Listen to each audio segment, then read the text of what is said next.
Hey guys, I'm Paul Bridgewater. Welcome to SnapComms, where we bring you news in a snap. Continuing the series on the launch of the new work permit prototype online system, we got the chance to catch up with the Executive Vice President of Genovation Solutions, Dr. Terence Frater, and the Permanent Secretary in the Ministry of Natural Resources and Labor, Mr. Ronald Smith-Berkeley. So we're here with the Executive Director of Genovation Solutions, Dr. Terence Frater. So Mr. Frater, after you presented, it's a wonderful presentation by the way, after giving your presentation and answering some of the questions that were raised afterwards, how do you feel going forward with the new work permit software? Well, I think that at the end of the exercise, we will have a very efficient and functional product for the people of the Virgin Islands. And I think they've actually held you to a high standard, saying that after this process is finished, that we will have the ability to move and pay things online. So I think that it's very important that you keep your word that they held you to. But is there anything that you would like to add before you leave?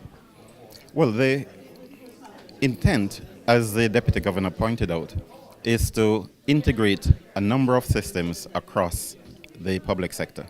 So we expect that at some point, instead of employers having to create a profile, they would put in their trade license number, their company registration number, and things will be auto-populated. We're expecting that there will be interfaces with systems like those to pull data instead of it needing to be entered. So across the board, as we interface the different systems, we expect that we will automate a lot of things. Okay, so initially, after this pilot phase and after more departments implement e-services, then we will have a bigger population to pull data from. That is correct. That is correct. And one of the offshoots of this is the digitization of the paper records.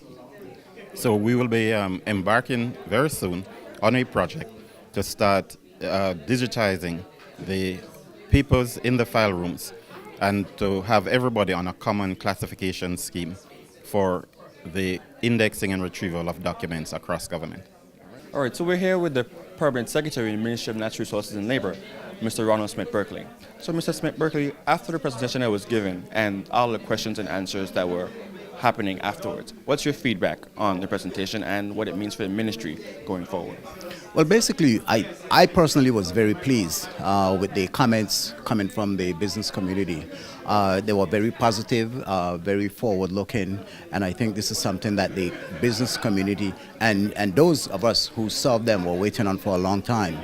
I am not a techie person at all, and when I saw it the very first time, I thought even I can use this. So most certainly, the corporations of all sorts will have a time to spend more time running their organizations as opposed to running around trying to get work permits.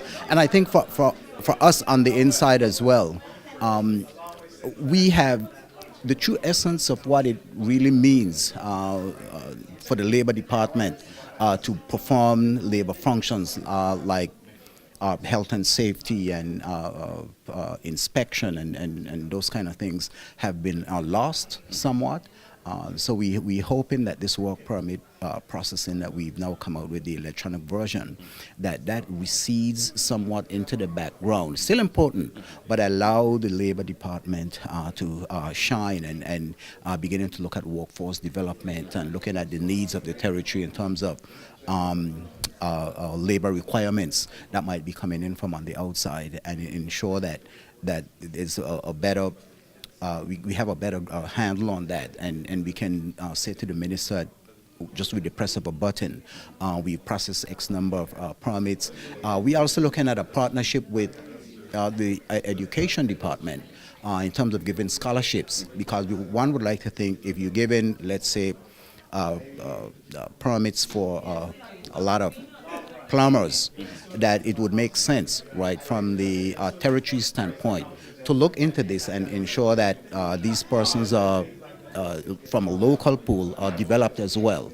So I think this means a lot, not only for the employers, this means a lot for the entire territory in terms of how we function. So I'm excited as anybody else, and I think we're on the right track. And as this expands out to other areas, into agriculture, into conservation, into every area in government, really, in terms of how they in the community interact with each department in government. I think we're on the right track and certainly move us well into the 21st century. I agree. I think that feedback that happens initially between the employer and employees and us on the other side, I think that's very important. And also the collaboration between ministries, different departments, the public sector and the private sector. I think it's very important that all of this collaboration happens to move the territory forward. So is there anything else that you would like to say before you leave? No, not really. Just really to I guess praise our local team. I think if we really pay attention to the talent that we have right sort of amongst us, because I think Mrs. Skelton Malone and her team needs to be applauded for their efforts here, and I think that shows that you don't always have to look outside. Obviously, we appreciate Dr. Slater and his team and what they bring, but we can't continue to overlook our own local team at all. So, yeah. As usual, it's been a pleasure, and thanks for stopping by. Yes, thank you, sir. That's it for today, guys. I'm Paul Bridgewater signing off. Be sure to tune in for your daily feed of SnapComms, where we bring you news in a snap. Subscribe to our YouTube channel, Twitter, and Facebook at BVI Government and Instagram at GIS BVI.